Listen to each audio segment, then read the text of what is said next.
नमस्कार, हमारी खास पेशकश उम्मीदों का बजट में आप सबका बहुत बहुत स्वागत है। देखिए, इस साल संसद के बजट सत्र की शुरुआत शुक्रवार यानी आज से होगी। आज बजट सत्र के पहले दिन राष्ट्रपति रामनाथ कोविंद संसद के संयुक्त सत्र को संबोधित करेंगे। वहीं वित्त मंत्री निर्मला सीतारमण 1 फरवरी 2021 को केंद्रीय बजट पेश करेंगे। सीतारमण वित्त मंत्री के रूप में अपना तीसरा बजट पेश करेंगे। हर साल 1 फरवरी को पेश किए जाने वाले बजट पर देश भर की निगाहें होती हैं। इससे देश की इकोनॉमी की सूरत और आने वाले समय में सरकार की संभावित कार्य योजना की जानकारी मिलती है। ऐसे में बड़ी संख्या में लोगों की नजर केंद्रीय बजट पर होती है। जाहिर है, बिहार कृषि प्रधान राज्य है, तो ऐसे में यहां के किसानों को भी केंद्रीय बजट से ढेर सारी उम्मीदें हैं।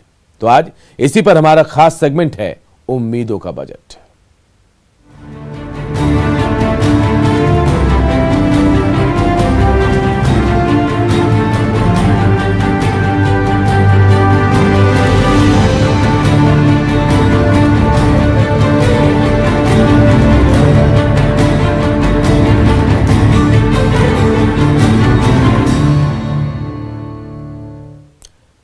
तो देश के आम बजट को लेकर किसान भी उम्मीद लगाए बैठे हैं। किसान चाहते हैं किसानी कहने भर को ना हो, बल्कि इससे कुछ मुनाफा हो ताकि अपना जीवन स्तर सुधर सके।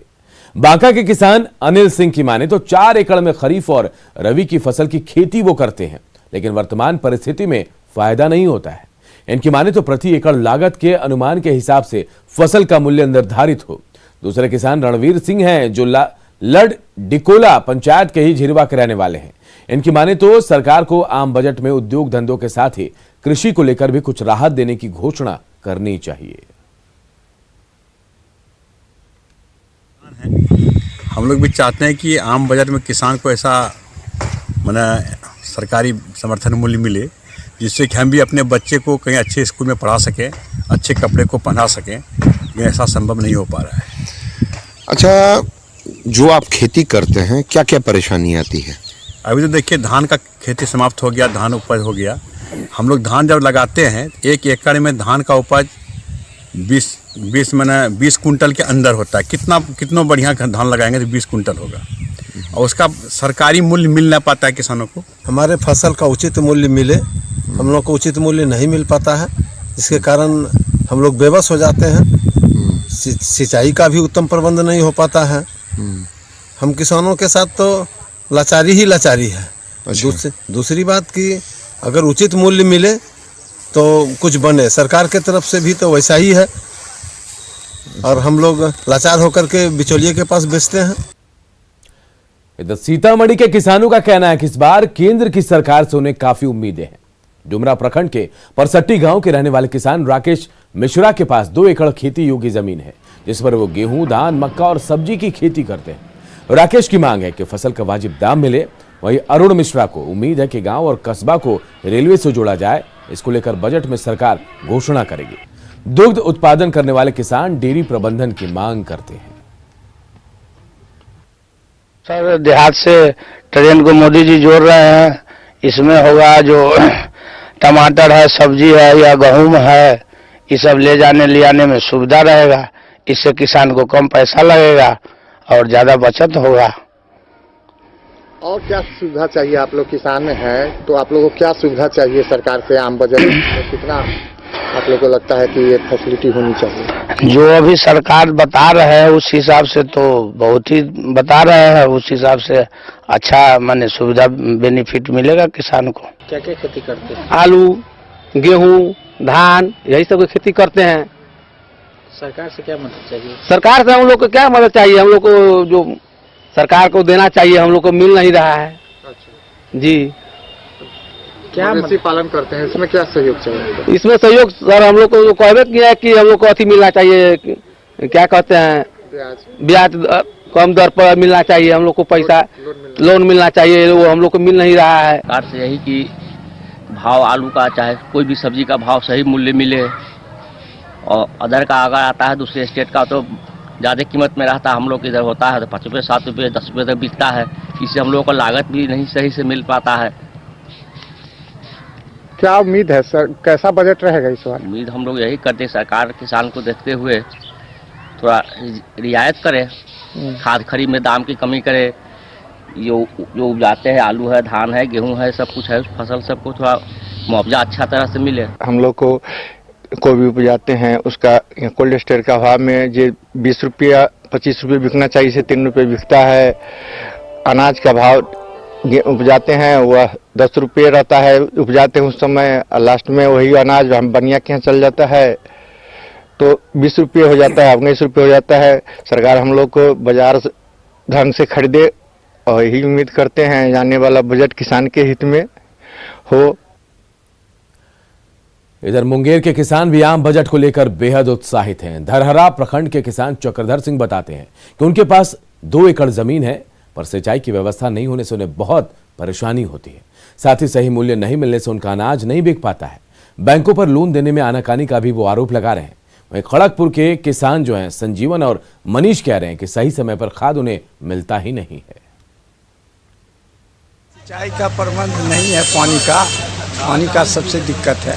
सिंचाई तो पानी से ही होता है ना, समय पर नहीं हो पा रहा है और जो भी होता है वो खरीदी नहीं हो पा रहा, लेने वाला नहीं है।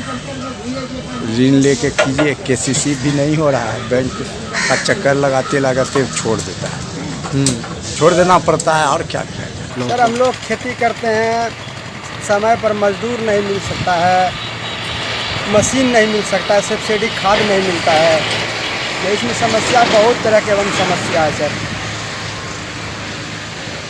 क्या नाम हुआ आपका, कहाँ के रहने वाले हैं? हम हवेली खड़गपुर दुलारपुर गांव का रहने वाले हैं, वार्ड नंबर 3 का। कितना खेती करते हैं आप? वो 9 से 10 बीघा सर लगभग है। जन नहीं मिलता है, समय पे पानी नहीं मिलता है हमको। प्याज देखिए लगाए हुए हैं, पानी नहीं हमको मिल रहा है, नहीं जन मिलता है सही टाइम पे। और जब खाद और बीज लेने जाते तो सब ऊंचा दाम पे मिलता है हमको, सरकारी रेट नहीं मिलता है, सब ऊंचा दाम पे मिलता है हमको। जन भी खोजते तो जन भी नहीं मिलता है, नहीं मशीन खोजते तो मशीन भी नहीं मिलता है। सर सीतामढ़ी के रीगा शुगर मिल के बंद होने से 40,000 के करीब किसान प्रभावित हैं। मिल पर करोड़ों का बकाया और किसानों के साथ कर्मचारियों में भी मायूसी छाई है। ऐसे में यहां के लोगों को उम्मीद है कि इस बार के बजट में सरकार इस पर ध्यान जरूर देगी।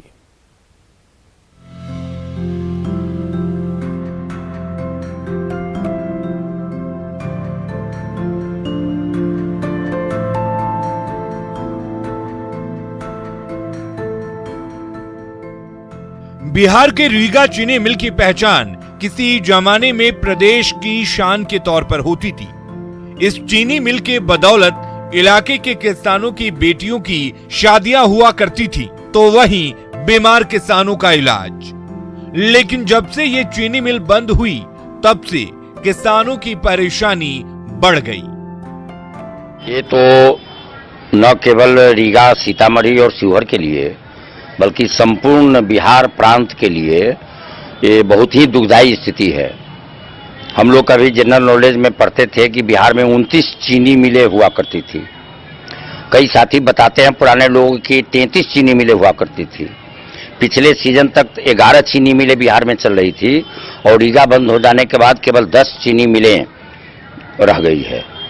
और रीगा बंद हो गया और इसका परिणाम ये हुआ कि 40,000 किसानों का कैश क्रॉप का भविष्य खत्म हो गया। सीतामढ़ी के रीगा चीनी मिल का यह वही मैदान है जहां गन्ना के पेराई सत्र के दौरान यहां गन्ना से लदी सैकड़ों गाड़ियां लगी रहती थी, लेकिन आप देख सकते हैं यह मैदान आज पूरी तरीके से वीरान हो चुका है। यह कहानी कह रहा है सीतामढ़ी के रीगा चीनी मिल की बदहाली का, किसानों की बदहाली का। और यहाँ जो रीगा चीनी मिल से आसपास का इलाका हरा भरा होता था, किसानों को रोजगार मिलता था, आम लोगों को इस रीगा चीनी मिल से जो आमदनी होती थी वो सब चीज आज खत्म हो गया है। पूरी तरीके से यह मैदान वीरान और सुनसान पड़ा हुआ है।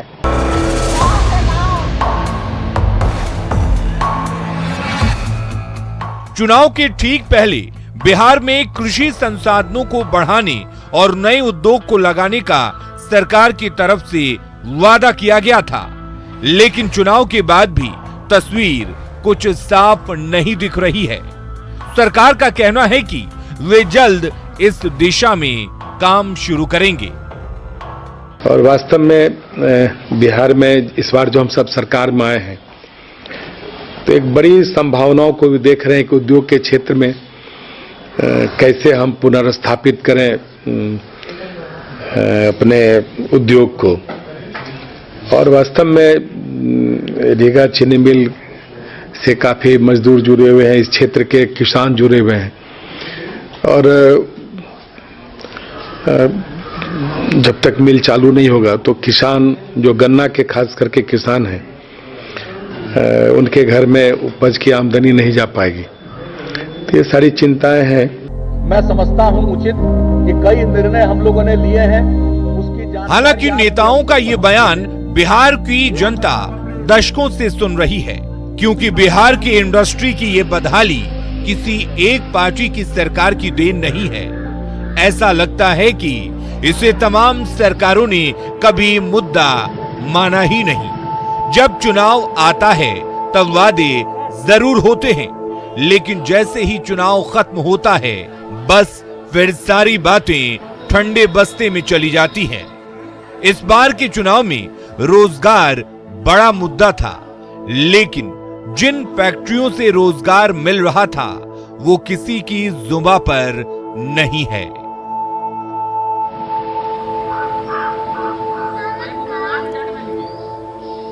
राकेश रंजन, न्यूज़ 18, सीतामढ़ी। और अब बात गोपालगंज की, जहां 4 चीनी मिल है, लेकिन यहां का हथुआ शुगर मिल सालों से बंद है। जिले में सिर्फ 3 चीनी मिल ही चालू हालत में है। हथुआ शुगर मिल के बंद होने से गोपालगंज के हथुआ अनुमंडल में अब रोजगार और उद्योग धंधे के मौके भी बंद हो गए हैं। इसके अलावा हथुआ शुगर मिल से हर महीने लाखों रुपए के लोहे और स्क्रैप की चोरी भी हो रही है। इस मिल की स्थापना 1982 में कोलकाता की कंपनी ने की थी, लेकिन 1996-97 के गन्ना पेराई सत्र के बाद से यह मिल बंद है। इसका भवन खंडहर में तब्दील हो गया है। मिल की सभी मशीनों पर जंग लग चुके हैं और ये जंग यहाँ के कर्मियों की जिंदगी की गहराई में पहुंच गया। वेतन के अभाव में कई कर्मियों की मौत हो चुकी है और जो बच्चे हैं वो इस उम्मीद में है कि मिल चालू होगा तो उनकी खुशहाली फिर लौटेगी। वर्तमान में गोपालगंज जिले में 4 चीनी मिलें हैं और जिसमें से 3 चीनी मिल कार्यरत है, लेकिन एक चीनी मिल आप देखेंगे कि हथुआ का जो ये शुगर मिल है ये पिछले कई सालों से बंद है। 1982 में इस चीनी मिल की स्थापना हुई थी। कलकत्ता की जो कंपनी ने जो है इस चीनी मिल को हथुआ में इस्टेब्लिश किया था और बताया जाता है कि इस चीनी मिल के खुलने के बाद से करीब हथुआ और मीरगंज इलाके के 25 गांवों के जो किसान थे वो यहाँ पर गन्ने की फसल लेकर आते थे, गन्ने की पेराई होती थी। और यहाँ इस चीनी मिल के खुलने के बाद से 2000 जो किसान थे, वो परिवार था, वो इससे प्रभावित था, वो इनसे लाभ लेता था। लेकिन इस चीनी मिल के बंद होने के बाद जो है जो किसानों की जो फसल, गन्ने की जो फसल वो जो है उनका डाइवर्सिफिकेशन हुआ और वो जो है दूसरी फसलों की तरफ खेती करने लगे। और उसके अलावा जो 200-250 जो मजदूर थे, जो यहाँ पर काम करने वाले जो कामगार थे, वो प्रभावित हुए। और गोपालगंज में जो है चीनी मिल के इस बंद होने के बाद से यहाँ पर जो बेरोजगारी बढ़ी। और आप देखेंगे कि हथुआ का जो ये चीनी मिल है, यहाँ पर स्क्रैप की जो है वो चोरी हो रही है। और सबसे बड़ी बात है कि यहाँ पर चीनी मिल को दोबारा चालू करने के लिए बिहार सरकार ने वादा भी किया था चुनाव के समय में, लेकिन वो भी नहीं पूरी कर सकी। उसके अलावा यहाँ पर जो है हर बार चुनाव के समय में नेताओं के द्वारा वादा भी किया जाता है चीनी मिल को शुरू करने के लिए, लेकिन नहीं इसको शुरू कर पाएगा। यहाँ पर कुछ स्थानीय लोग हैं, उनसे बात करने की कोशिश करते हैं। तो क्या नाम है आपका? अनस सलाम। अनस जी, इस चीनी के बारे में क्या कहना है और आप युवा हैं, इस बारे में क्या कहना है आप लोग को जो है? जी, मेरा यही कहना है और बिहार सरकार से हम लोग की यही मांग है कि गोपालगंज ज़िले में जितने भी उद्योग बंद पड़े हैं और कारखाने बंद पड़े हैं, अगर चालू होते हैं तो गोपालगंज के युवाओं के लिए एक सुनहरा अवसर होगा और सभी युवाओं को रोजगार मिलेगा। ज़ाहिर तौर पर जो यहाँ पर जो युवा हैं उनका कहना है कि ऐसे जो उद्योग धंधे बंद पड़े हैं उन उद्योग धंधों को बिहार सरकार के पहल पर दोबारा शुरू करना चाहिए, ताकि यहाँ पर जो युवा जो बेरोजगार हैं उनको रोजगार भी मिलेगा और यहाँ पर समृद्धि भी आएगी। मुकेश कुमार, न्यूज़ 18, गोपालगंज। बिहार में रोजगार एक बड़ी समस्या है जिसका निदान निकालना सरकार के लिए बड़ी चुनौती है। ऐसे में नए उद्योग लगाने में सरकार के पसीने छूट रहे हैं, जबकि पुराने बंद पड़े चीनी मिल को लेकर भी सरकार अब तक फैसला नहीं कर पा रही है। सवाल है कि क्या इस बार के बजट में इसका ख्याल रखा जाएगा?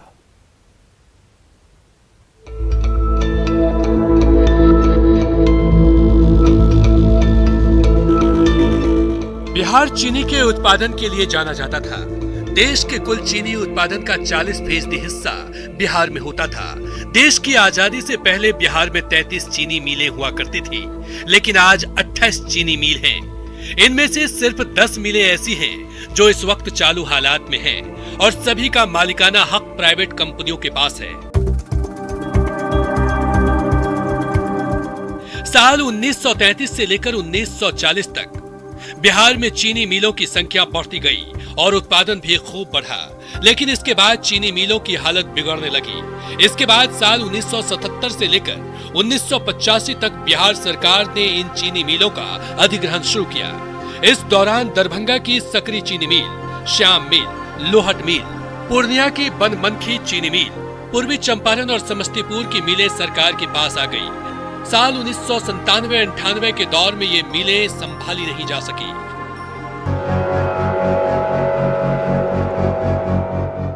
और एक के बाद एक मिलें बंद होने लगी। बेतिया का चनपटिया चीनी मिल भी इसी का शिकार हुआ, जिसकी वजह से हजारों लोग सड़क पर आ गए। कभी गुलजार रहने वाला चनपटिया का यह चीनी मिल आज अपनी बर्बादी की कहानी खुद ब खुद बयां कर रहा है। आलम यह है कि लगभग 2 दशक से यह चीनी मिल बंद पड़ा है और यहाँ के हजारों लोग बेरोजगार हो चुके हैं। चीनी मिल चलता था तो यहाँ पर किसानों का हालत खुशहाल था, मजदूरों का हालत खुशहाल था, बाजार का भी स्थिति बहुत अच्छा था, वहाँ पर बिजनेसमैन का भी स्थिति अच्छा था।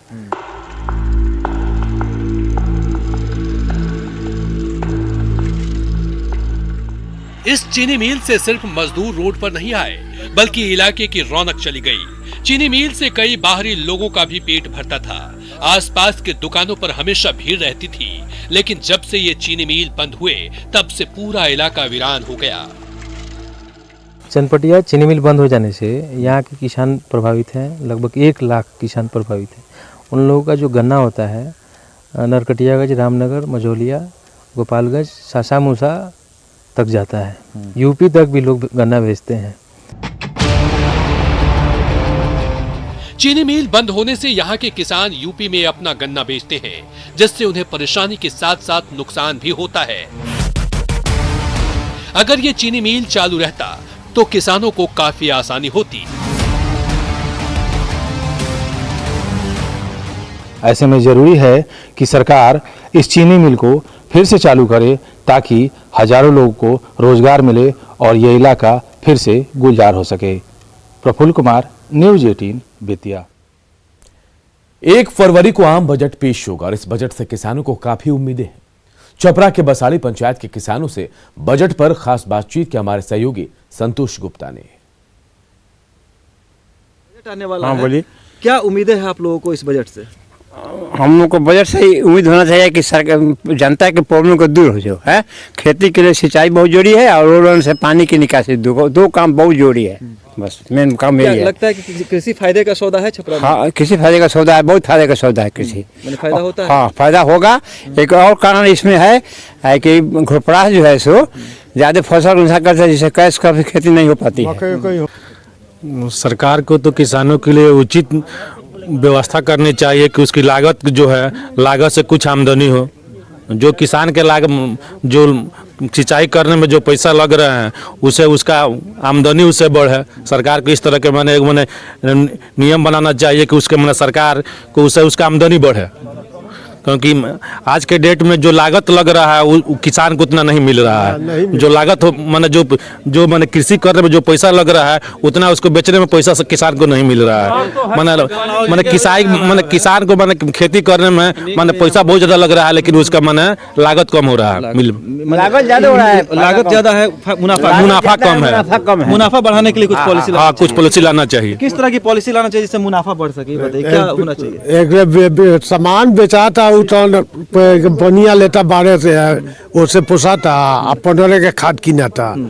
और बोली तो लागत में कितना अंतर बहुत ज्यादा है, मजदूरी भी ज्यादा है। हमने यहाँ छोटे किसान है जन नहीं। तो सरकार से क्या आप लोग डिमांड करते हैं? सरकार के डिमांड करते हैं तो सामान हमको भाव बाजार में बढ़िया से भाव से बेचाए, बढ़िया से भाव, मैंने बिक्री सही होना चाहिए किसानों को। हमारे साथ और किसान, युवा किसान, ये बताइए कि क्या उम्मीद, जो ये बजट आ रहा है जी जी, क्या उम्मीद लगाए हुए हैं छपरा के किसान? छपरा के किसान उम्मीद लगाए हैं कि जो हमारे निजी समस्या है, जैसे घोपड़ास हुआ, जल जमाव का हुआ, उसके बाद आपको उचित सिंचाई की व्यवस्था चाहिए। अच्छे यंत्र मिले, सरकार इनको सुविधाएं दे, घोड़पराज की समस्या दूर करे। कई तरह की समस्याएं और दिक्कतें इन किसानों की है और सबसे बड़ी समस्या है जो जल जमाव होता है लो लैंड एरिया में, उसके कारण किसानों को काफ़ी दिक्कतें होती है, सही मुनाफा नहीं मिल पाता है। लिहाजा किसान परेशान है और इस बजट से काफ़ी उम्मीदें लगाए हुए हैं कि सरकार कुछ ऐसे प्रावधान करेगी जिससे इनकी समस्याएं दूर हो। संतोष गुप्ता, न्यूज़ 18, छपरा।